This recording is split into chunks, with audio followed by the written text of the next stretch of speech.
హెబ్రీయులకు రాసిన పత్రిక 11వ అధ్యాయము 6వ వచనం. దేవుడు చెప్తున్నాడు, విశ్వాసముతో ప్రార్థిస్తే ఫలాలు అనుగ్రహిస్తానని దేవుడు సెలవిస్తున్నాడు. ఎవరైతే విశ్వాసంతో ప్రార్థిస్తారో, ఎవరైతే విశ్వాసంతో దేవుణ్ణి వెంబడిస్తారో వారిని దేవుడు ఆశీర్వదిస్తాడని దేవుని వాక్యం సెలవిస్తుంది. అబ్రహాము విశ్వాసముతో దేవుణ్ణి వెంబడించాడు, అబ్రహాము దీవించబడ్డాడు. నినివే పట్టణం విశ్వాసంతో ప్రార్థించింది, నినివే పట్టణం దీవించబడింది. 12 సంవత్సరాల నుంచి రక్తస్రావం కలిగిన స్త్రీ యేసుక్రీస్తు యొద్దకు వచ్చింది, ఆమె స్వస్థపరచబడింది.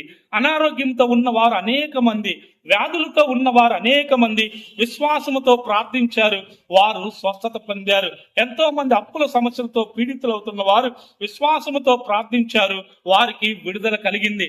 ఎంతో పాప భారంతో కృంగిపోతున్న వారు యేసుక్రీస్తునందు విశ్వాసం ఉంచారు, వారు రక్షించబడ్డారు. ప్రియ సహోదరుడ సహోదరుని ఎవరైనా తండ్రి సరే, విశ్వాసముతో ప్రార్థించిన దేవుడు నీ పట్ల కార్యాలు జరిగిస్తాడని దేవుని వాక్యం సెలవిస్తున్నది. నువ్వు బిడ్డలు లేక బాధపడుతున్నావా, రకరకాల సమస్యలతో బాధపడుతున్నావా? యేసుక్రీస్తు నిన్ను విడిపించడానికి సిద్ధంగా ఉన్నాడు. అయితే నువ్వు చేయవలసిన పని ఒకటే, విశ్వసించి ప్రార్థించు.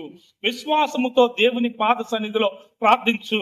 దేవుడు నీ పట్ల కార్యాలు చేయటానికి ఆయన సిద్ధంగా ఉన్నాడు. నువ్వు ప్రార్థించుటే ఆలస్యం. ప్రియ సహోదరుడ సహోదరి, దేవుడు ఖచ్చితంగా నిన్ను నీ కుటుంబాన్ని దీవించును గాక. ఆమేన్.